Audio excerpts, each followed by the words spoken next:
All right. Good morning, everyone. Welcome to Tuesday. This is I guess it's officially been a week that we've been back at class.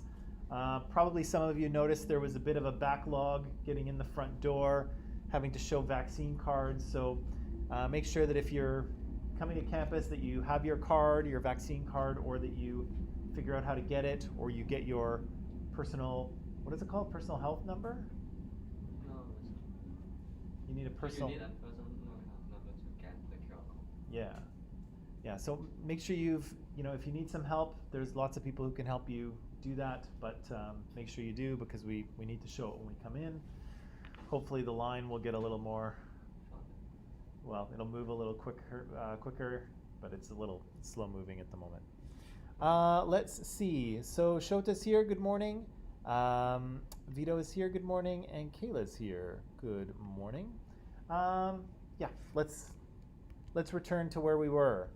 So yesterday we started talking about human culture because, again, it's something that's unique to humans, but it's also really almost the most important thing about us, right? Without culture, without sort of pattern behavior that gets passed on, we're really not that different from any other animal, right? It's really culture that sets us apart from all the other creatures on the planet.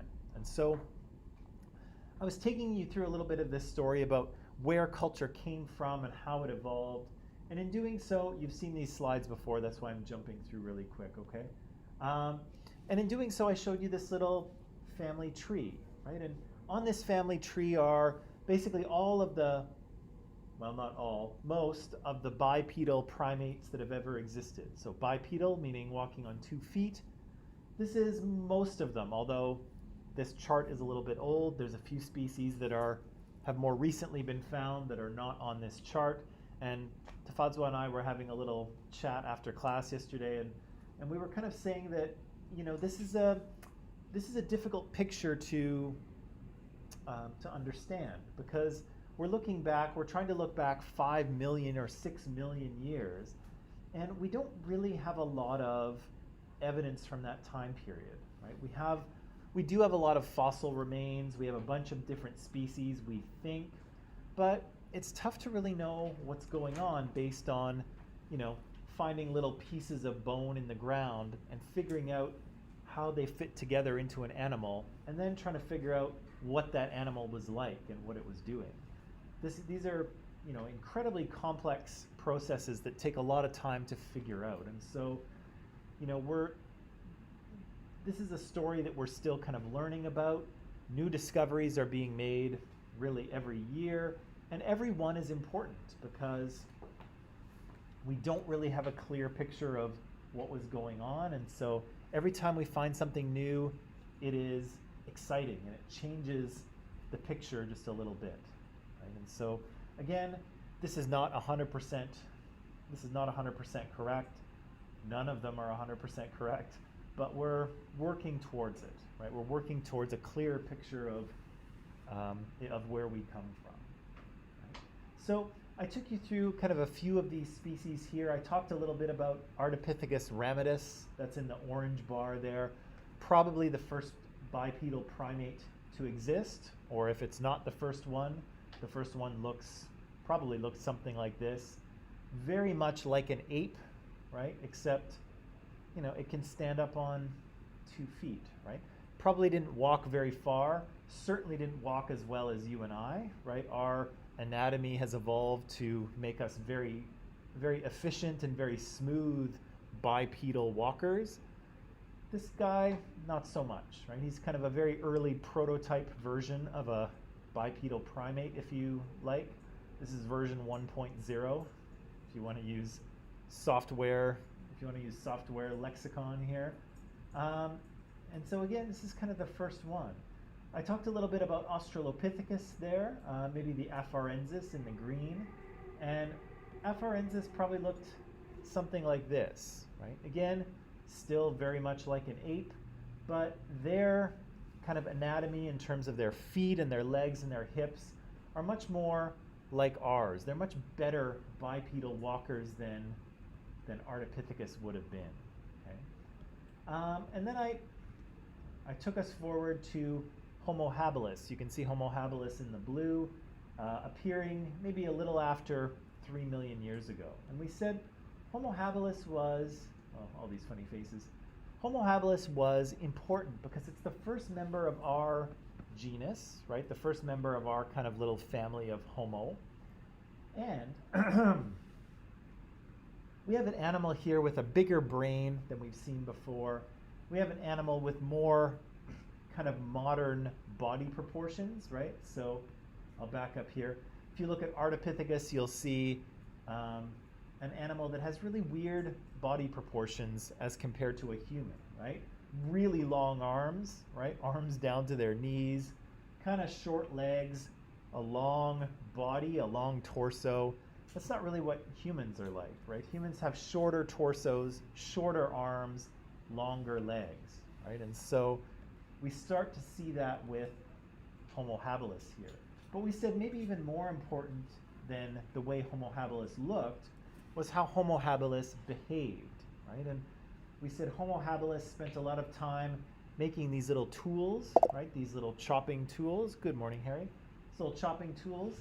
And we said that this was a very useful item for Homo habilis to have because by using this tool, it could crack open the skulls of animals that were killed by larger predators, right? And so when you come across a lion kill and there's basically nothing left, not even for the poor jackals here, Homo habilis had access to food, right? I'm just going to turn this down because it's a little noisy. There we go. Good morning, King. So Homo habilis had access to food, a food source that really no other animals could access. And so in doing so, it's got an advantage, right? And again, if a species wants to survive, they need an advantage, right? They need something that they can do that others can't, right? They need to be stronger or faster or able to access food or able to hide in a way that other animals can't.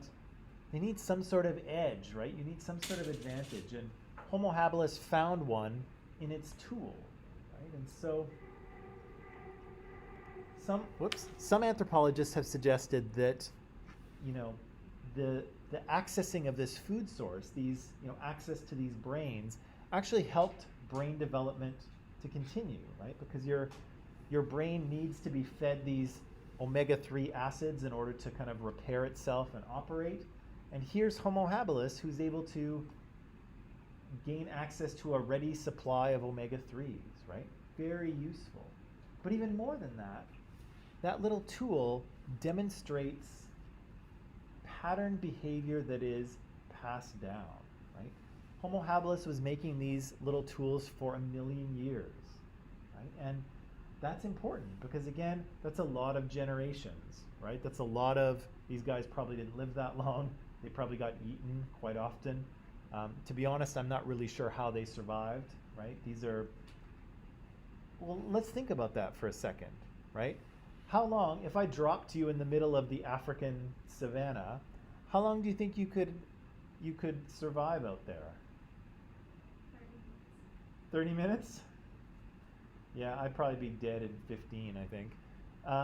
It's true, right?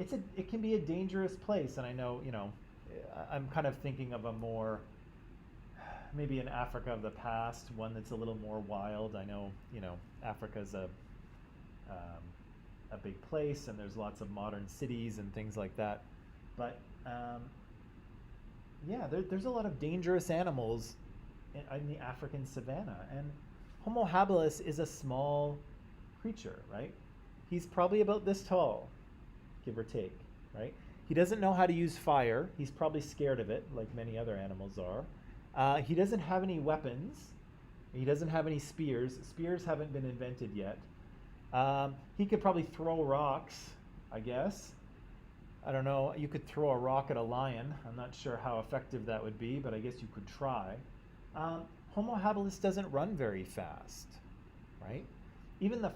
Who's the fastest runner on Earth right now? Does anyone know? Used to be Usain Bolt, right? But who is it now? Does anyone know? let's just say it's Usain Bolt, right? Super fast guy, holy smokes, right?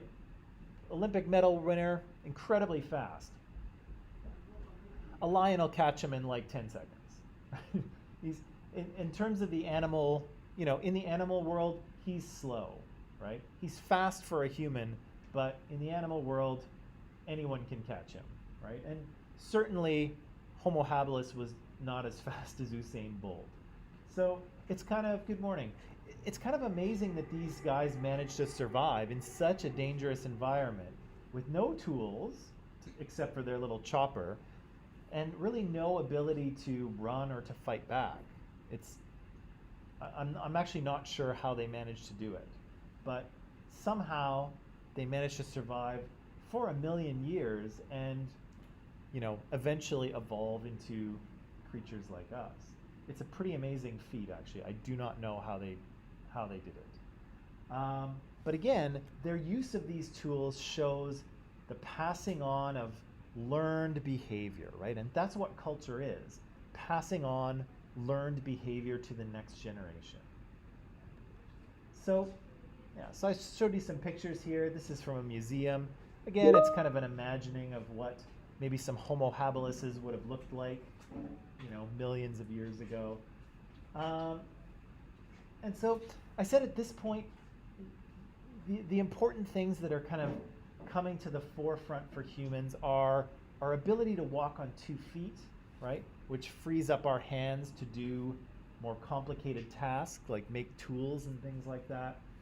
Our brains, which are increasingly growing in size but also in complexity. Our attachment system, right? Our strong desire to attach to our caregivers, whether they're our parents or whoever looks after us, or our boyfriend or girlfriend or friends around us.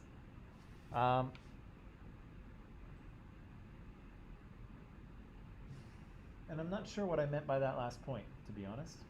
So I think I'm just going to awkwardly ignore it for now, because I don't remember what I was thinking when I typed it. Sometimes that happens. Okay, so I let you read this section of the text yesterday. I think it went fairly well.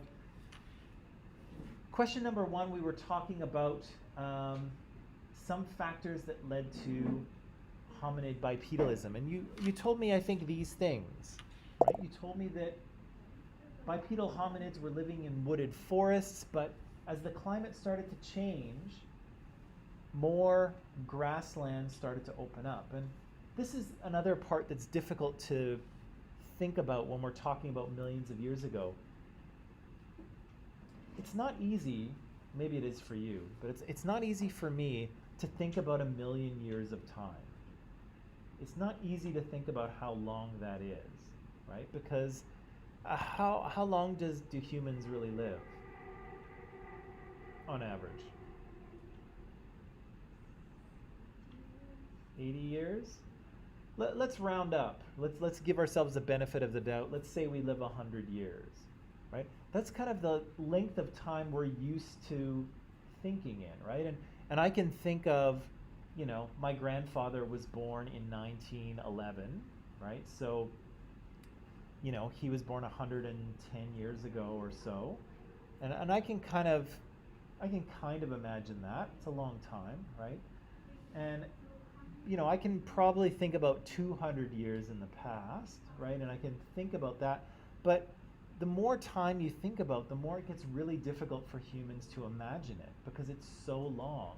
And, in that context, our lives are so short, right? And to think about how long 1,000,000 years is a long time, right? And all during that time, what's happening is the Earth's climate is changing, landscapes are changing, right? Places that used to be dry become wet, places that used to be forests disappear and become grasslands and then become forests again. The landscape is constantly evolving, right? And I think for me anyway, it's difficult to think about that length of time and how the landscape will change back and forth, and how animals will very slowly evolve and change. And that's difficult to I think it's difficult for the human brain to think about it because we're not engineered to think about that length of time, right? We kind of think in hundred year kind of brackets, and if it gets too much beyond that, it's hard to imagine. Right? But again, as this is very slowly happening, as environments are changing, so too are these primates, right? And the ones that can stand up on 2 feet, the ones that can walk furthest, most efficiently, those are the ones that nature is kind of selecting for success, right? Those are the ones that are going to reproduce and pass their genes on to the next generation, right? Yeah, so climate change is and climate change is interesting to think about here too, because these creatures are going to be pushed in different directions, right? As the grassland opens up in one part of Africa, then those creatures are going to move into it, right? But then if the climate changes and it becomes more forested, they're going to be pushed out, right? And so human and animal populations are constantly being kind of pushed around the landscape, right? As the climate is changing, environments are changing, animals are having to move into new places or move out of them, but again, it's hard to think about this in such a long period of time.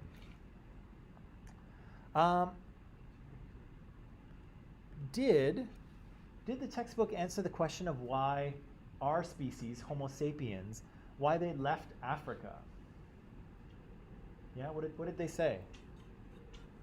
Why did we leave?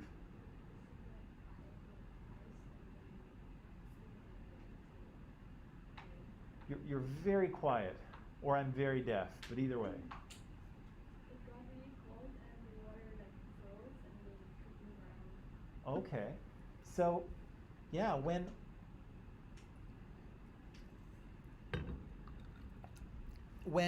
we go through climate changes where the Earth gets colder, what happens is that more water gets trapped in ice, right? Like ice in the North and South Pole. And when that happens, sea levels start to go down, right? And when sea levels go down, parts of land that used to be separated by ocean become connected again, right? And that allows these hominids, or our species anyway, to start moving into areas where before they couldn't, right? Again, this is way before, actually it's not way before boats anymore, but as I say, these climate changes allow, they're either a barrier for these creatures or they create a bridge for these creatures to move, right? And so, yeah, around, oh gosh, is it 60,000 years ago? I think it's around 60 to 70,000 years ago, our species starts to leave Africa. Interestingly, they're not the first species to leave Africa. Homo erectus, who I haven't talked about, Homo erectus leaves Africa much earlier, about 1 million years ago. And Homo erectus spreads through Southeast Asia into what we now know as China and Korea and some of the islands around there. And so our species leaves Africa, but it's not the first one to do so. And actually, if I can just take 1 second to say this, the other thing that's really interesting to think about is, where is it? There. The other thing that's really interesting to think about is that right now, we are the only thing that is like us on the planet, right? The next closest thing are chimpanzees, right? But chimpanzees aren't really, let's face it, they're not quite like us, right? They're very different, at least from our perspective. But look at this. At pretty much any time in the past, there were multiple versions of bipedal hominids running around, right? So the normal situation is for there to be, things like us, but also things that are not us, right? Other species of human running around. That's kind of the normal thing. It's kind of weird now that we're the only one left. But up until very recently, we weren't the only ones. There were other species that were very much like us, but also very different. And I'll try and show you that in a second. That's interesting to think about as well. Different human species running around at the same time. Okay. So here we go. This seems to be at least one version of what happened, right? So you can see these yellow arrows here on the map. That's the migration route of early Homo erectus, right? So you can see, let me just see. Yeah, you can see them moving out maybe around 1 million years ago or so, moving into the southern part of Asia, down into kind of like Indonesia and sort of Vietnam, Laos, Cambodia. You can see Homo erectus moving into places like Korea, and they actually continue to live there for quite a long period of time. And probably our ancestors would have bumped into Homo erectus in that part of the world at some point. But then you can see us moving out a little bit later on, right? And so maybe we have a site here about 92,000 years ago in Israel. So we can see people moving out. But then our ancestors will move into what's now Europe, into Asia, and eventually people will find their way into North America, right? And you can see that for a long time, North America is inaccessible because of that big chunk of ice, right? The Earth's climate is colder, sea levels are low, but the ice is blocking them and they can't get through, right? But then much later, or then around 15,000 years ago, things will warm up again and people will be able to find their way into North and South America. And those people will be the first people in North and South America. That's why we call them First Nations today, because their ancestors came here first. There was no one else here before them, really. So, and so you can see how this happened here, right? When sea levels were low, what's now Alaska and what's now kind of Siberia were actually connected. You could just walk right across. Can't really do that anymore, but for a period in the past you could, and people were able to move across and enter North America. Okay, so that kind of brings us to our most recent kind of either ancestors or cousins, and this is a Neanderthal. This is Homo neanderthalensis. As you can see, they exist from about maybe 400,000 years ago, all the way up to 40,000 years ago. So in terms of this kind of timeline of human evolution, they were just here, right? We just missed them, right? And again, 40,000 years sounds like a long time for us humans, but in an evolutionary time scale, they just walked out the door, right? We just missed them. They are very similar. They're the most similar thing to us that is not us, okay? But again, you can see how different they would have looked. Have a look here at the two skulls head to head. And so on the left there, you can see a human, a Homo sapiens, and on the right, you can see a Neanderthal, right? And how would you describe the difference between these two? Bigger. Definitely bigger. What else do you kind of, what other sense do you get? The head part of the Neanderthal is smaller and the jaw part is bigger. Yeah, they've kind of got a big face, right? A big jaw, big face, but their forehead's kind of lower, right? If you feel your forehead, like it kind of goes straight up, right? For a bit, it almost goes straight up and then it curves back. But there's kind of, like you get over the eyebrow part and then it just goes right back, right? What else do you notice?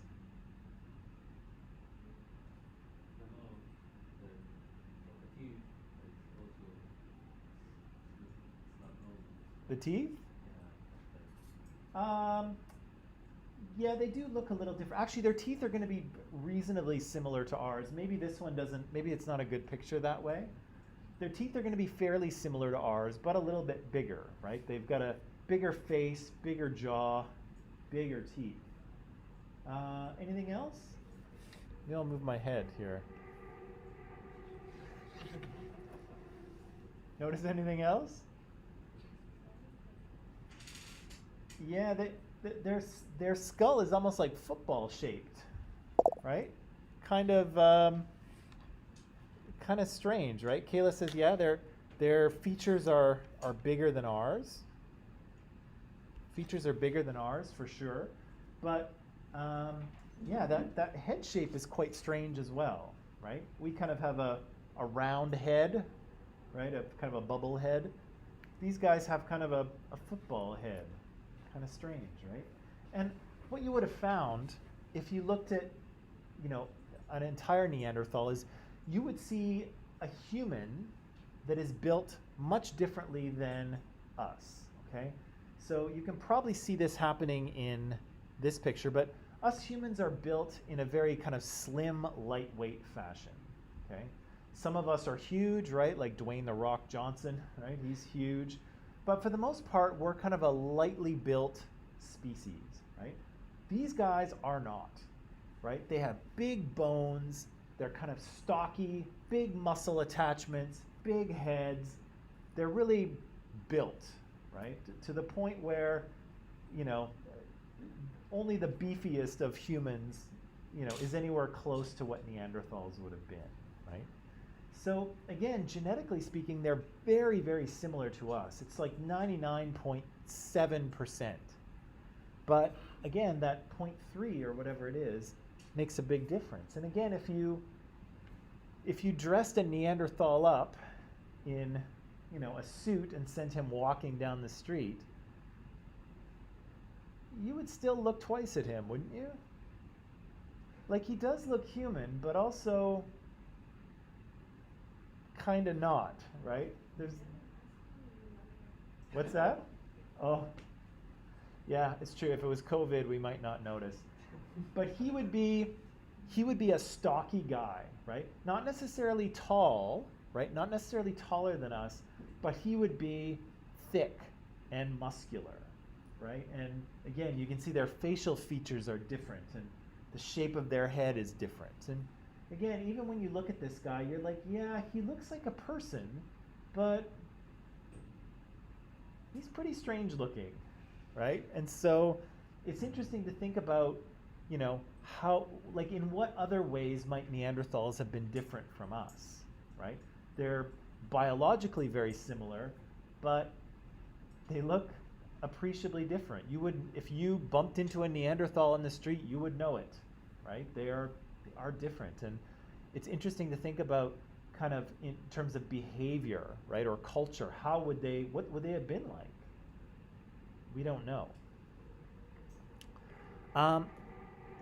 What we do know, I'm just going to jump ahead here. What we do know is that, well, I'm going to press pause on the Neanderthal thing for a second. So for a little while, we're sharing the planet with Neanderthals there, right, our closest cousins. So there's them, there's us, and there's still some Homo Erectus floating around in some places, right, in Southeast Asia. There's a few Homo heidelbergensis that we didn't talk about. They're floating around. There are these Denisovans, which I haven't talked about either. So there's a few other human species that are floating around. And at the time, all of these creatures are probably the smartest things that have ever lived, right? Brains that are, Neanderthals have a brain that is basically the size of ours, sometimes a little bit bigger because their heads are bigger. But we're not seeing the signs of intelligence that our species generally does until about 70,000 years ago. Something changes, okay? So when you're looking at Neanderthal tools and Homo sapien tools before then, they look different but about the same technology level, okay? But then around 70,000 years ago, you start seeing pretty amazing stuff. You start seeing stuff like this. Has anyone ever seen this before? What is this, Victoria?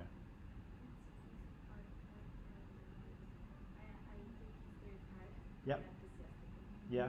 Who does art history for you?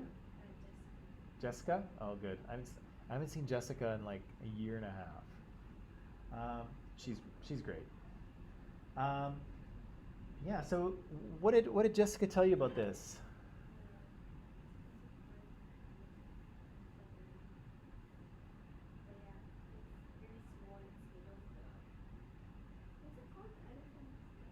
Oh, tusk.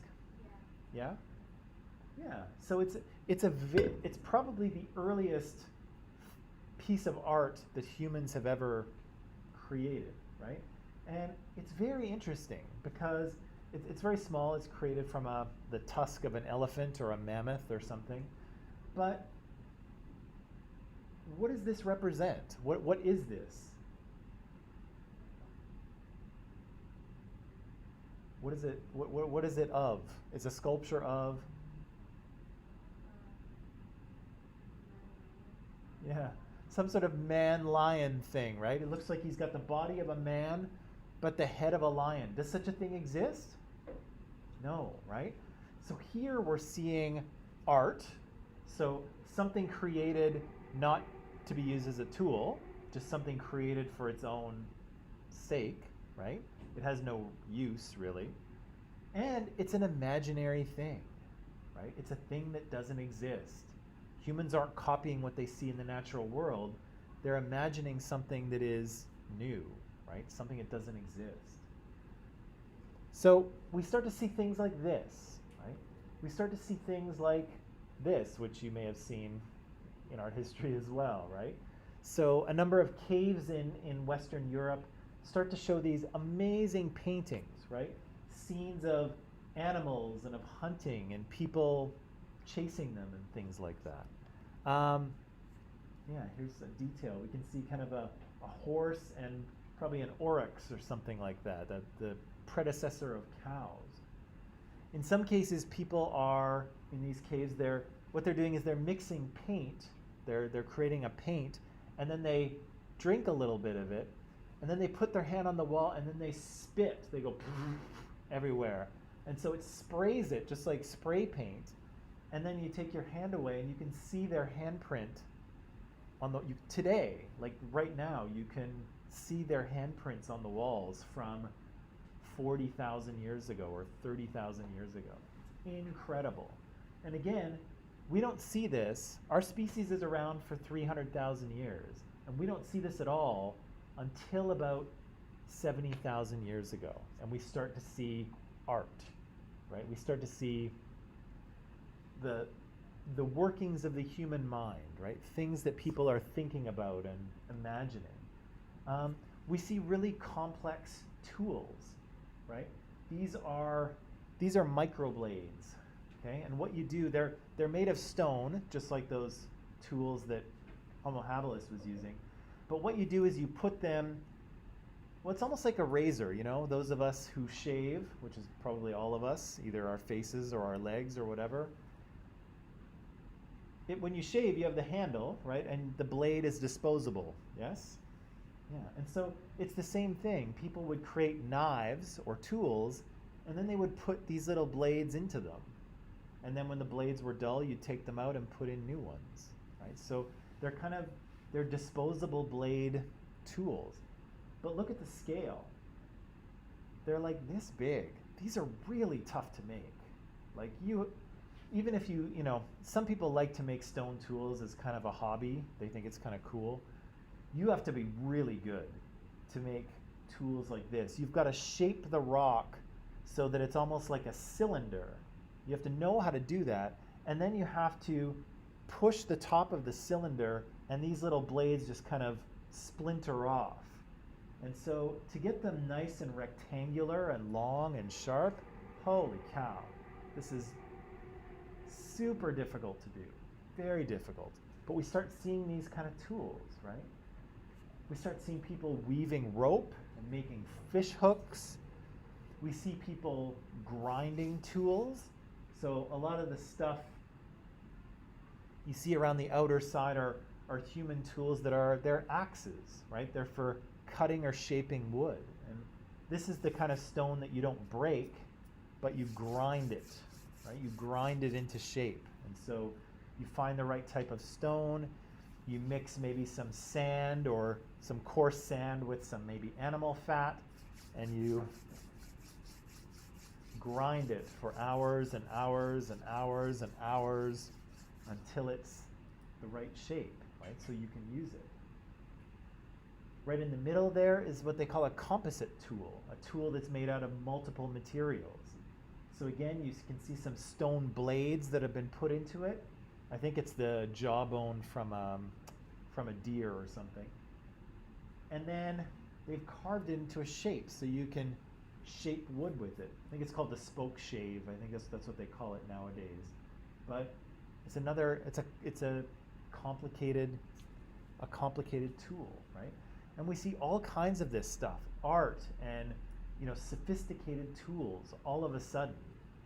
And so the question, of course, is why, right? Why do we see this, after 300,000 years, why do humans suddenly start making all this fancy stuff? And what anthropologists have suggested is that it might be that we see kind of a random DNA mutation at this time. And what happens is that it results in a brain that is more interconnected.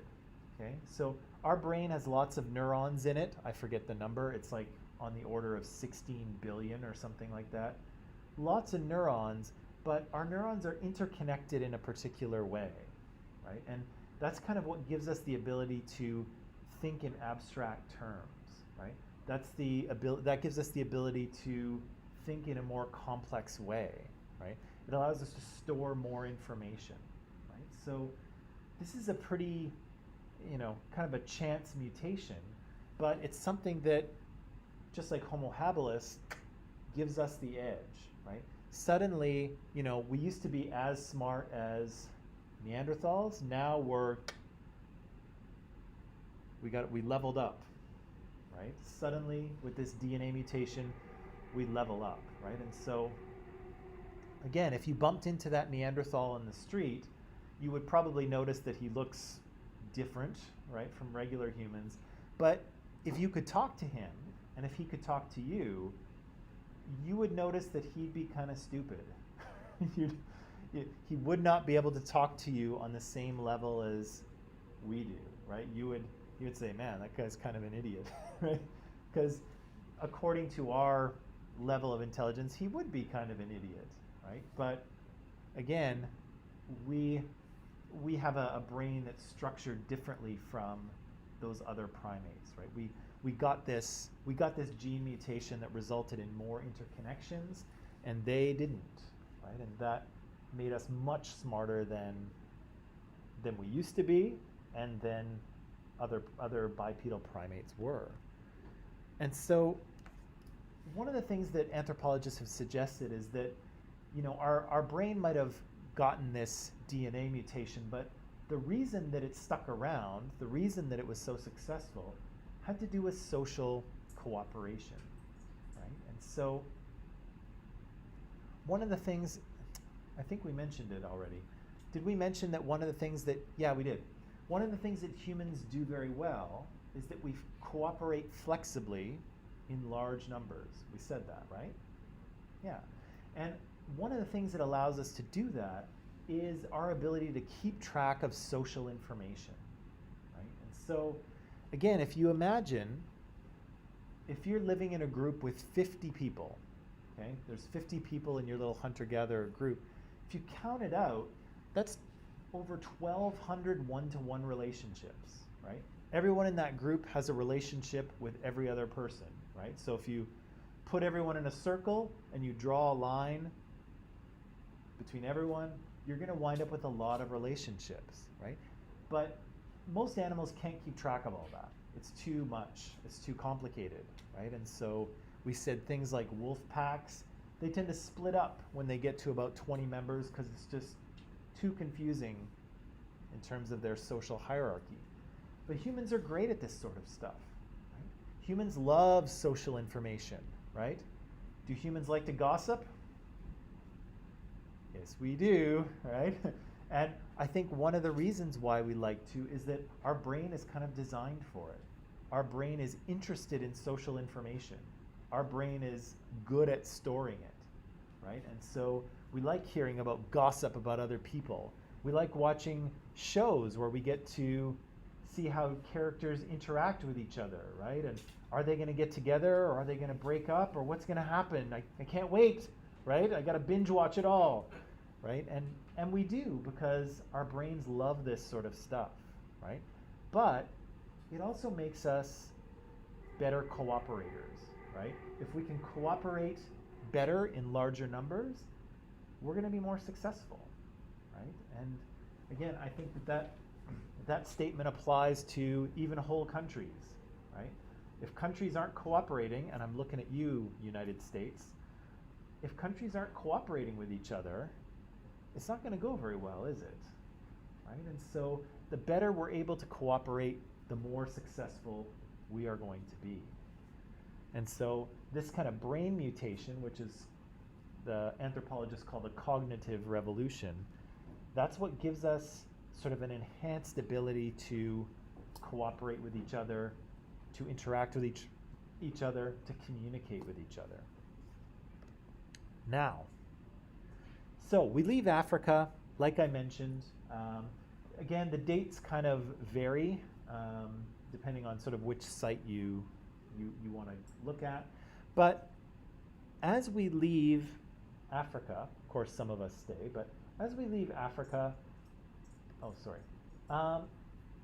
what starts to happen is those other human species start to disappear, okay? And so again, I mentioned that there were Neanderthals, mostly in Northern Europe. There were these Denisovans, which were kind of in Central Asia. Homo erectus was still floating around in Southeast Asia. But they start to disappear. And of course, the question is, why, right? Where do they go? What happens to them? What do you think? Where did these other types of human go? They're extinct, but why? Climate change? Okay. So you think that the climate wasn't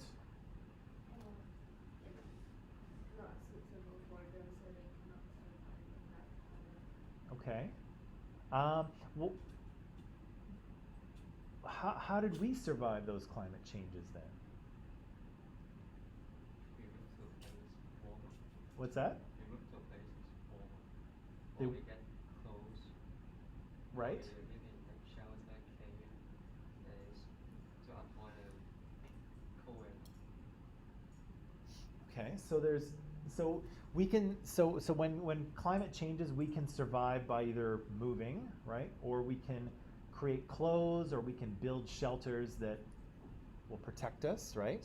That's true. What else might have happened?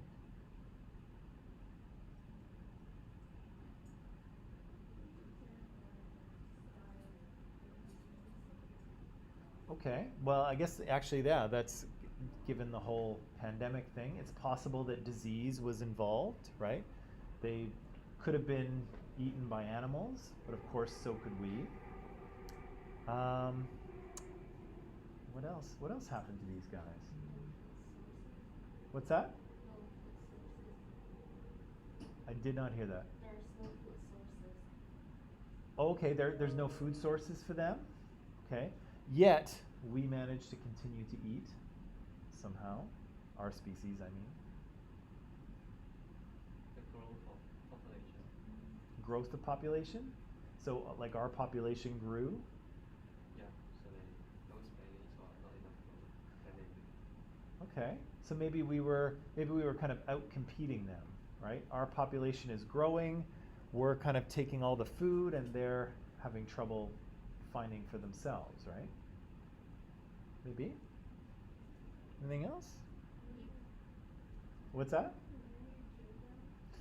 Maybe we killed them, right? That's Or maybe that they fight with each other.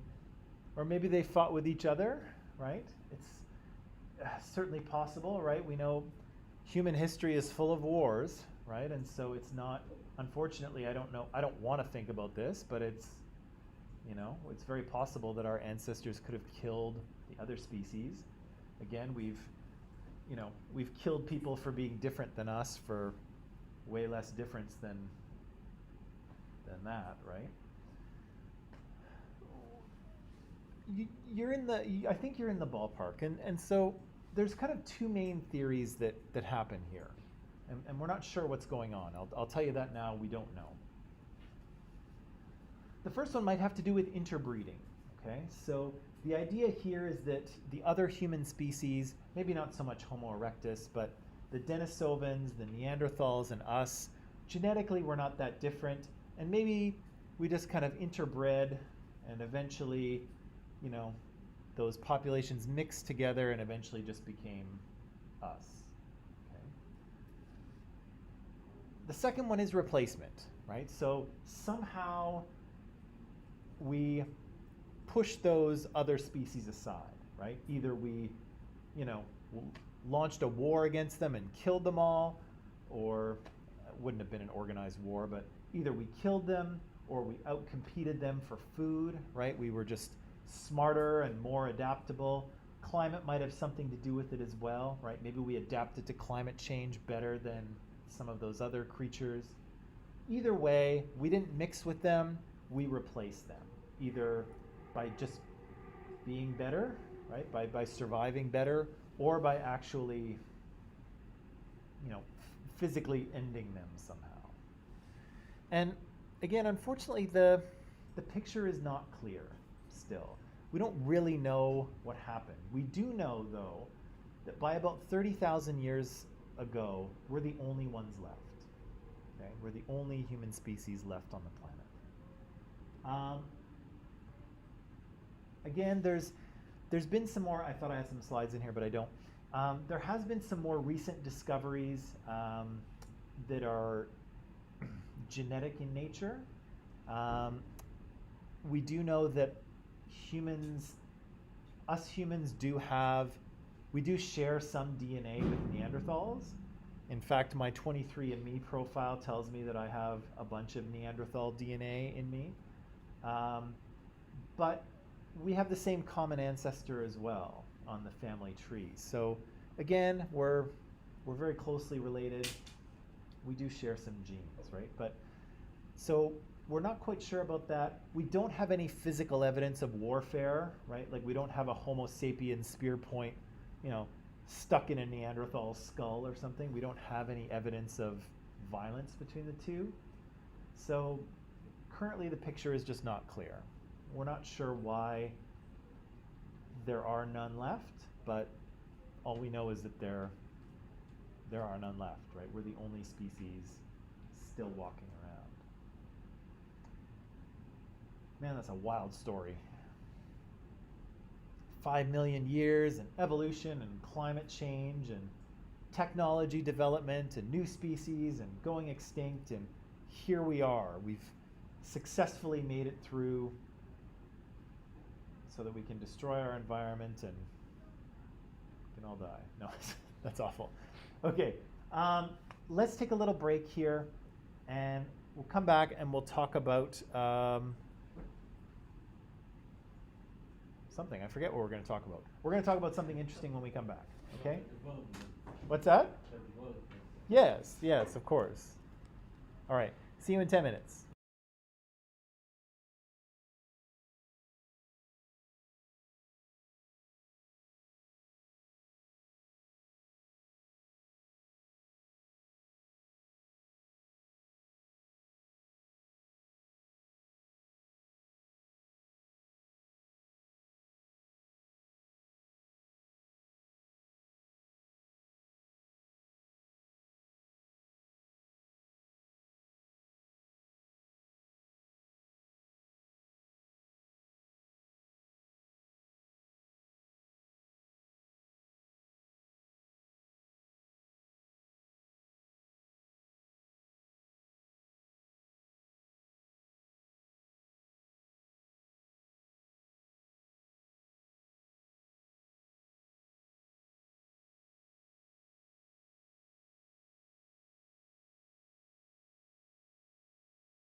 here we go. All right. So we're back. Now, the reason I couldn't remember what came next is because that's kind of the end of the human evolution story, at least for this class's purposes, okay? And so what I'd like to move on to next is just a very short section on prehistory. Because again, Homo sapiens are going to be the only creatures left on the planet, right? After 30,000, not the only creatures, the only bipedal primates left on the planet after 30,000 years. After 70,000 years, we're going to get that sort of random mutation in our DNA that allows for our brains to be as we are. And so after that, it's important to kind of remember that, the people living, let's say 30,000 years ago, they're just like you and me, right? They don't have the same technology that we do. Obviously, they don't have the same level of knowledge that we do. But, genetically speaking, anatomically speaking, emotionally speaking, they're the same people, right? They are us 30,000 years ago.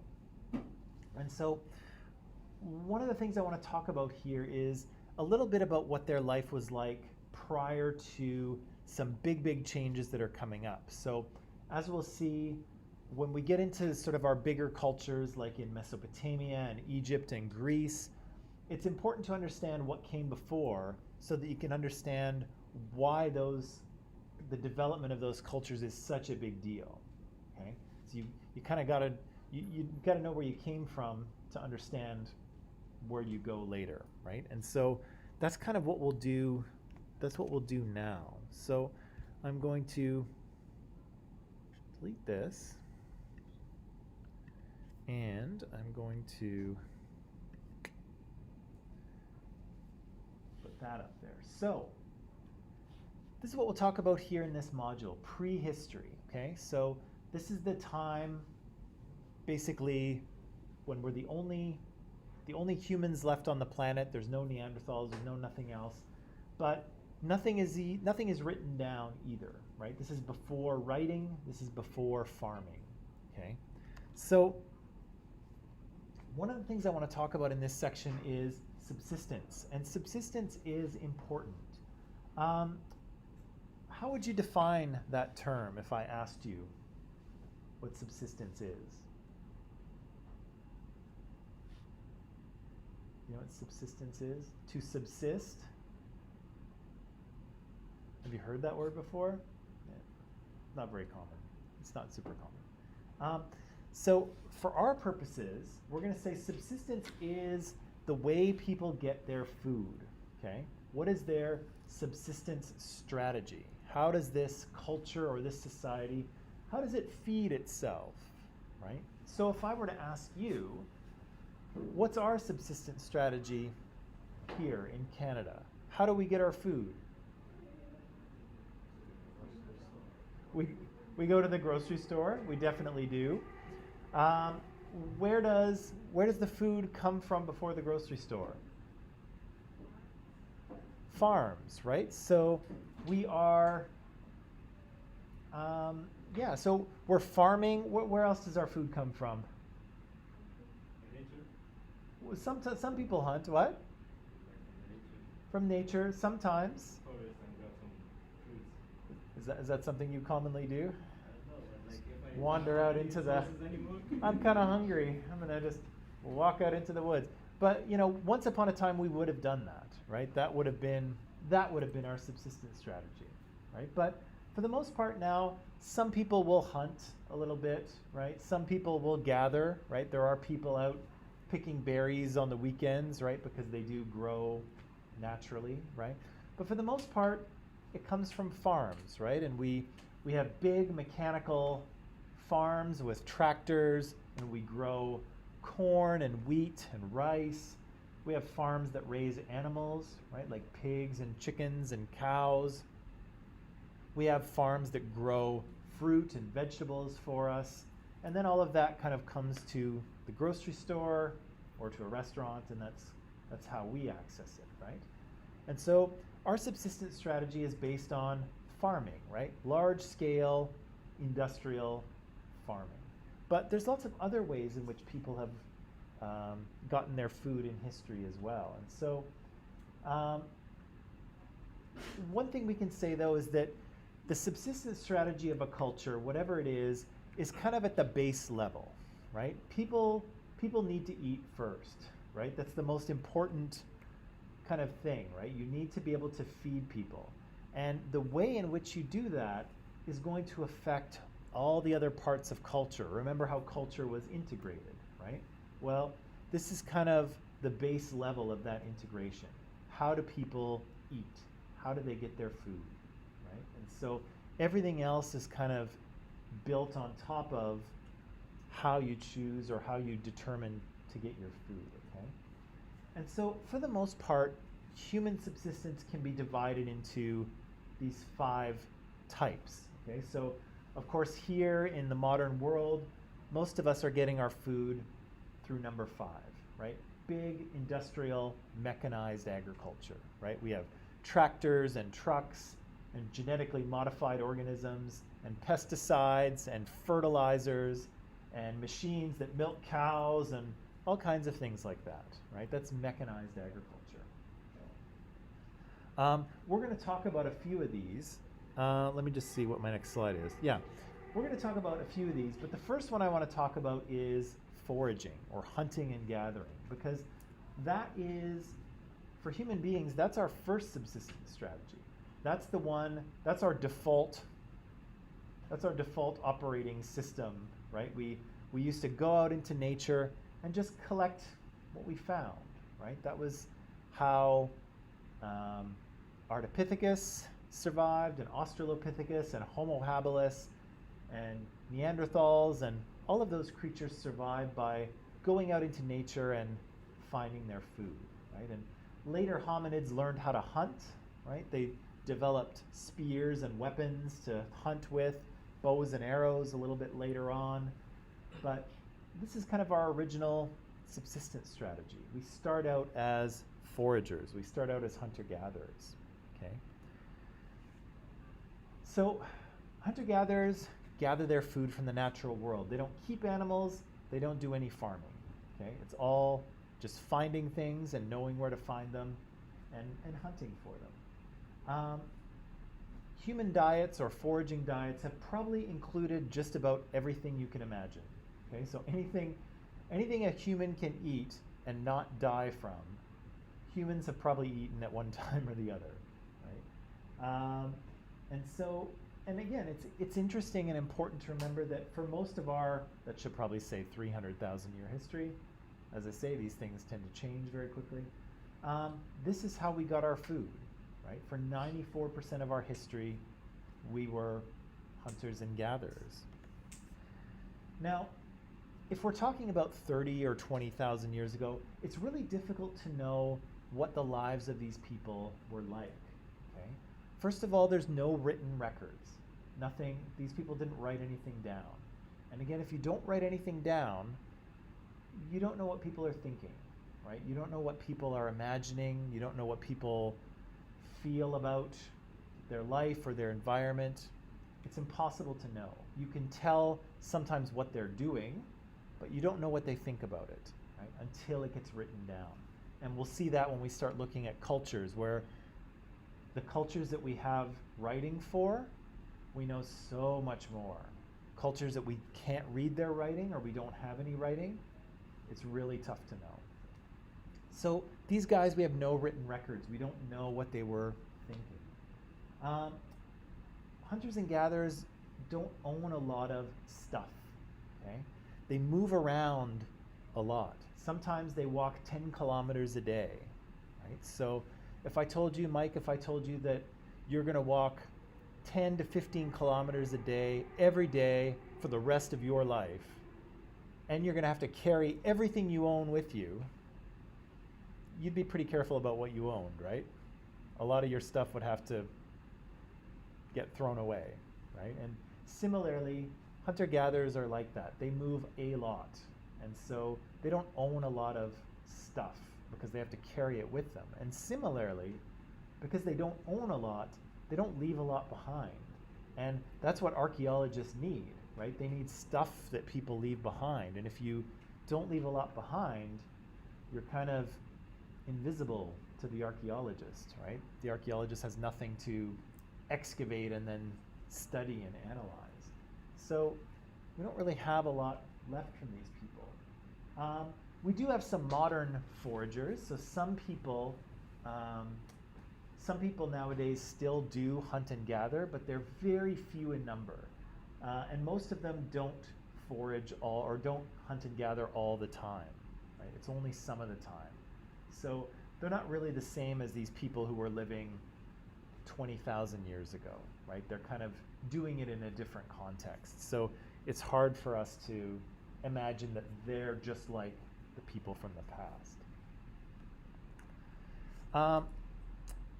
The best way to think about, or one of the best ways to think about foragers or hunter-gatherers is to think about that they use their food in an extensive but temporary way.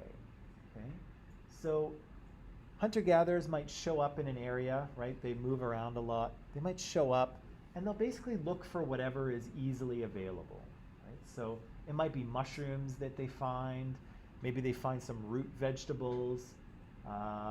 Maybe there's a beehive, so they found some honey, and they saw a deer, so they shot it. Okay, and that's kind of what. Then they eat, right? They eat. Maybe they stay for a couple of days, but then they move on, right? So they don't stay long enough to eat everything that is in that one area, right? And then when they move to the next area, they show up and they kind of find what's available, right? And maybe, oh, there's lots of nuts here. So we're going to eat nuts, and there's a lake, so we've caught some fish.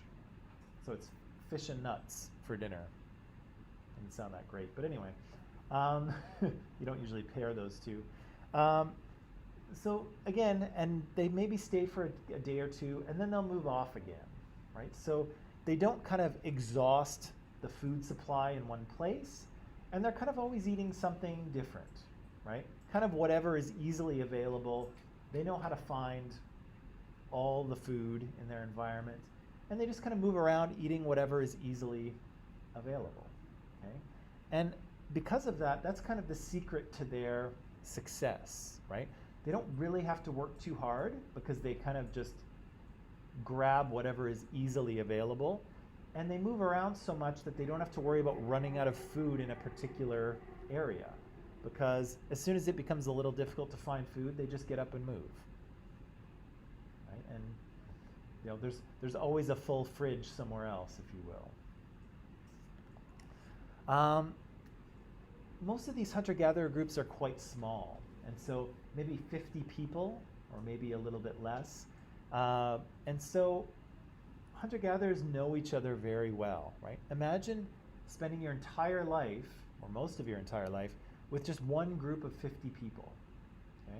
So you have your immediate family in there, maybe you have some aunts and uncles, but you also have some other people who are not related to you, and that's your group, right? For basically your entire life. You're always moving around with them. You probably don't bump into a lot of other people. Prior to about 12,000 years ago, we think maybe the population of humans on the planet was between 5 and 8 million people on the entire planet. That's not a lot, right? What do we have in the lower mainland here? 2.5 million? So double it. Not a lot of people, right? So your little group, your little foraging group, you probably wouldn't see many other people in your entire life. And if you did, it would be quite an event, right, to meet other people. Now, of course, it's almost impossible to imagine such a thing, right?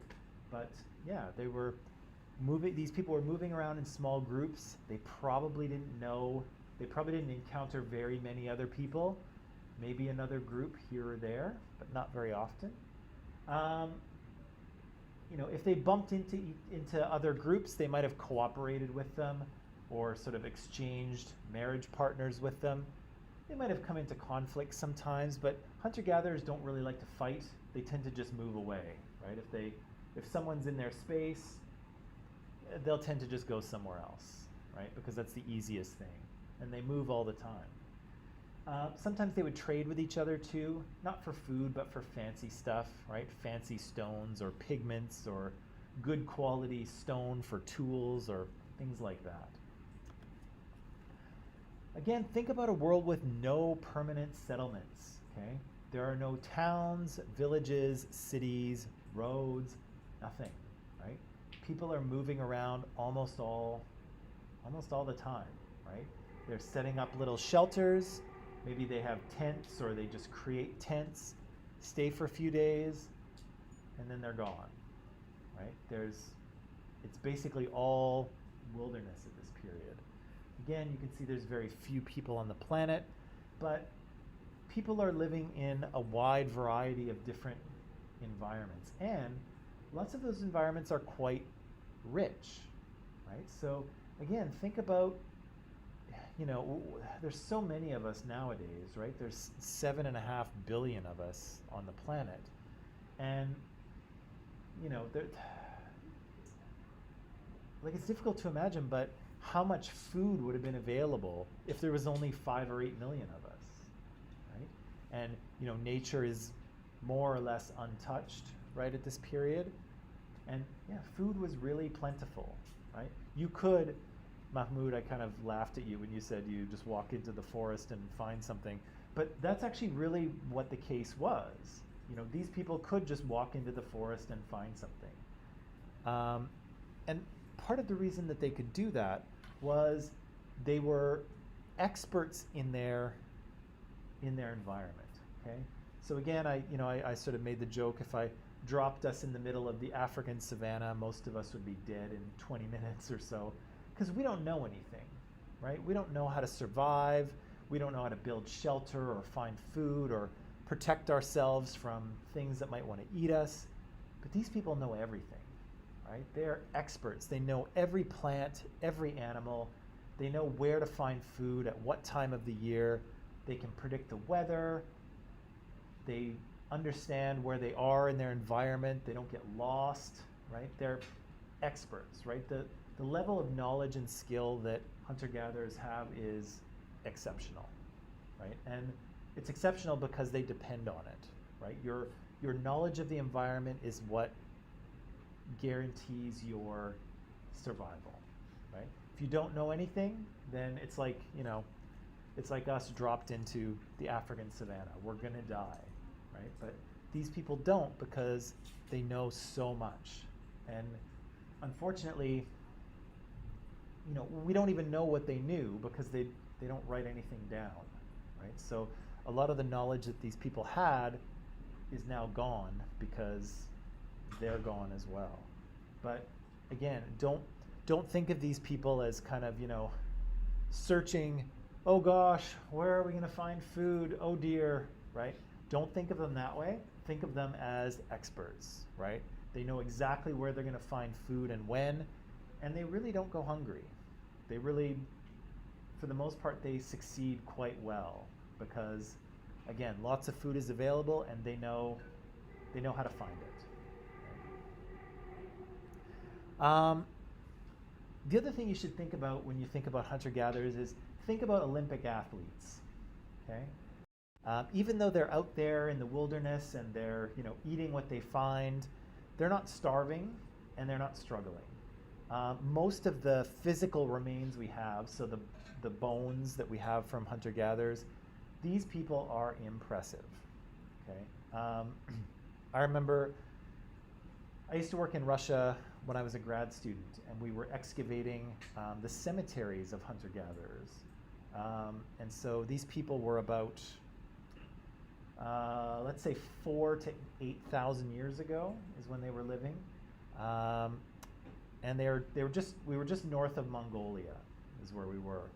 And when you looked at their bones, they were impressive. Like, these people were easily as tall as I was.